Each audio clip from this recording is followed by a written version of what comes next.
By 1778, George Washington had a problem his army could not solve. The British controlled New York City. Their soldiers filled the streets. Their warships filled the harbor. And inside the city sat the headquarters of the British war effort in America. Washington desperately needed to know what they were planning.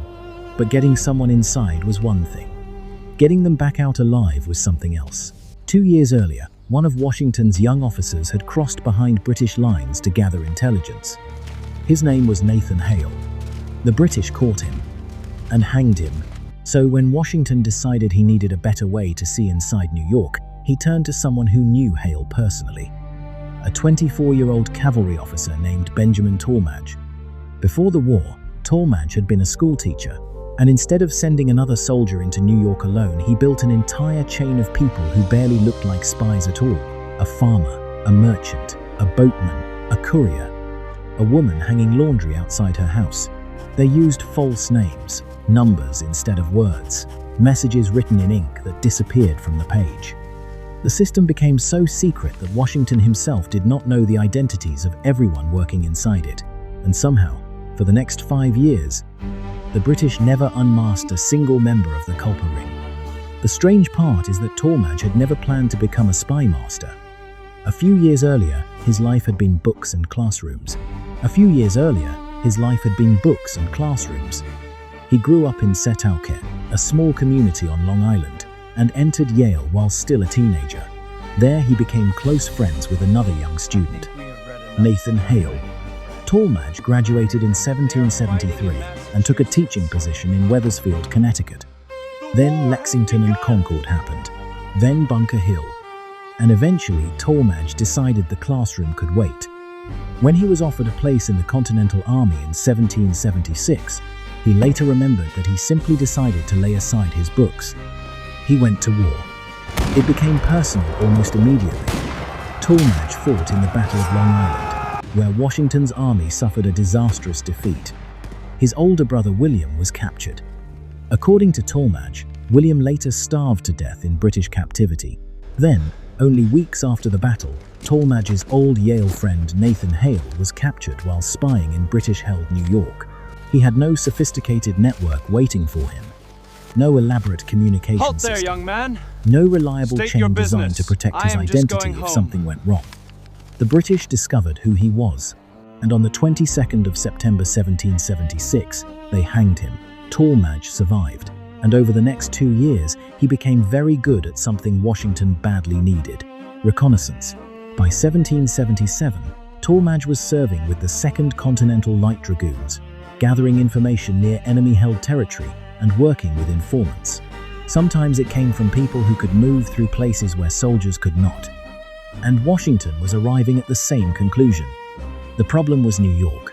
Washington had lost the city in 1776, but the British had turned it into something far more important than a captured port. It became their headquarters. British officers planned operations there. Ships entered and left the harbor. Troops arrived. Troops departed. Orders moved through the city. If Washington could see any of that before the British acted, he could move his own army accordingly. But scouts standing outside British lines could only see what the enemy was doing now. Washington wanted to know what they were going to do next. That required someone on the inside. This is where we must In strike. 1778, right at their core. Washington gave Tallmadge the job: build a network around British-controlled New York. Tallmadge went back to the place he knew best, Long Island. And instead of looking for professional spies, he started with people he trusted.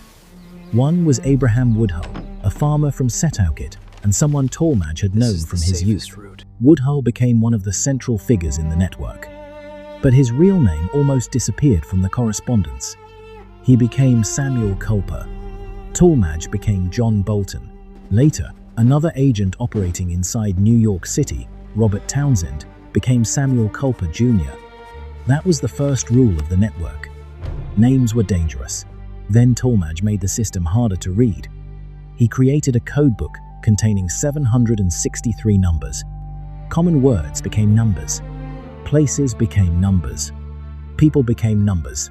New York was 727. England was 745. and George Washington, Commander-in-Chief of the Continental Army, became 711.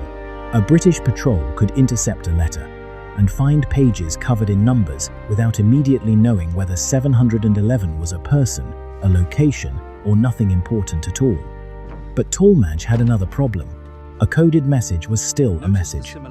If British officers kept finding mysterious letters moving out of New York, eventually they might figure out who was carrying them. So Washington and Tallmadge added another layer: invisible ink. Washington called it white ink. A perfectly ordinary-looking letter could carry one harmless message in visible writing, and another message that could not be seen at all until the page was treated with the proper chemical. The paper itself became a hiding place, and now Tallmadge needed a way to move those papers almost 70 miles from British-held New York to Washington without one person carrying them the entire way. This is where the network became brilliant. Robert Townsend could gather information inside New York City. A courier named Austin Rowe traveled between Long Island and the city. Messages could be concealed among ordinary goods and brought back towards Setauke. Abraham Woodhull helped manage the next step. Anna Strong could signal when intelligence was ready. According to the system remembered afterward, a black petticoat on her clothesline told Caleb Brewster that a message was waiting, while handkerchiefs helped indicate where he should come ashore. Brewster then crossed Long Island Sound by boat. From there, the information eventually reached Tallmadge, and then 711, George Washington. Think about what Tallmadge had built. If Townsend was caught, he could not simply lead the British straight to Washington. If a courier disappeared, the entire network did not automatically disappear with him. The information moved through stages. One person collected it, another carried it, another hid it, another crossed the water with it. Tallmadge managed the chain. Washington received the result. The system depended on people trusting one another, but not necessarily knowing everything. And that mattered, because British intelligence was not incompetent. Both sides intercepted letters. Both sides used spies. Both sides tried to discover how enemy information moved. At one point, Culper correspondents warned that British officers seemed to be learning something about the route the letters were taking. Every boat crossing Long Island Sound could end with capture. Every coded page became dangerous the moment somebody asked why it existed. So the network kept changing how it concealed information.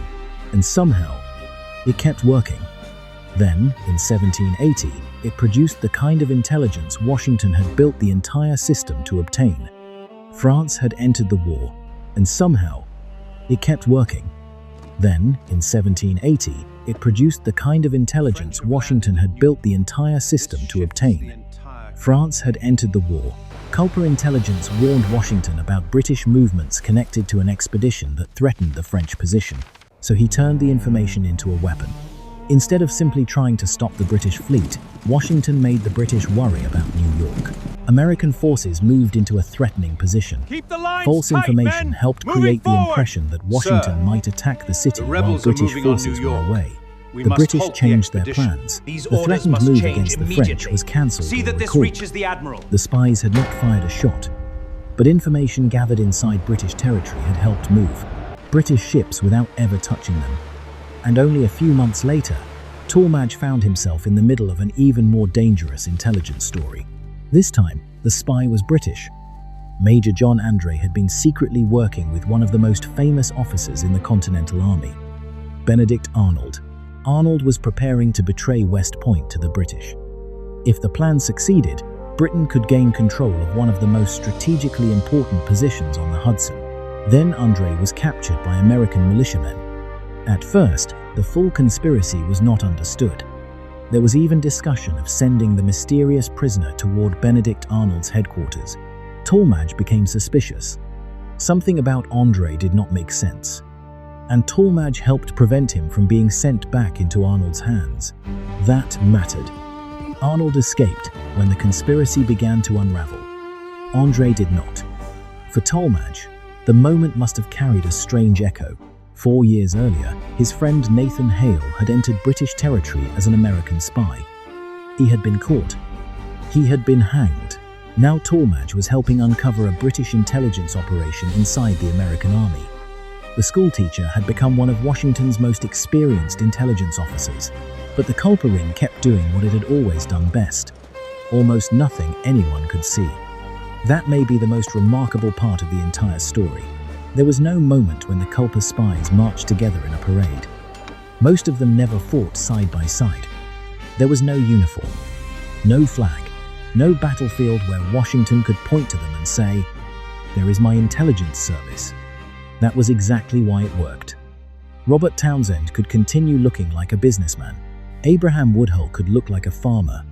Austin Rowe could look like a man making ordinary trips. Caleb Brewster could look like a mariner crossing the Sound. A message could look like a normal letter. George Washington could look like the number 711. And Benjamin Tallmadge, the man connecting all of it, could hide behind the name John Bolton. The Culper network continued operating until the final year of the war. For roughly 5 years, it supplied Washington with information from inside the most important British headquarters in America. And despite operating inside enemy-controlled territory, its members were never unmasked by the British. Some of their real identities remained obscure even long after the revolution had ended. When Tallmadge finally looked back on the entire operation years later, he described it almost casually. He had simply opened a private correspondence with some people in New York for General Washington. That correspondence lasted through the war. It sounds almost boring. It was anything but, because Tallmadge had understood the lesson that Nathan Hale's death had made brutally clear.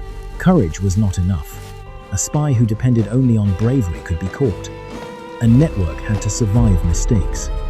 It had to conceal names, separate information, hide messages, and make ordinary people look ordinary even while they were carrying something that could change an army's next move. Nathan Hale had gone into British New York alone. Benjamin Tallmadge built a system designed so that no one man had to. Before the revolution, Tallmadge had stood in a classroom with books in front of him. When the war began, he laid those books aside. 2 years later, he built another kind of classroom. His lessons were aliases, codes, invisible ink, dead drops, and the simple rule that the person carrying a secret should know as little as possible beyond what he needed to do next. The former schoolteacher never became famous for winning one enormous battle. He built something quieter, a network that allowed George Washington to see inside a city his army could not enter. A network so hidden that even Washington did not know everyone working for him. And for 5 years, the British never figured out who they were. Benjamin Tallmadge had put down his school books in 1776. By 1778, he was writing another one, a code book. And on its pages, George Washington was no longer George Washington. He was simply 711,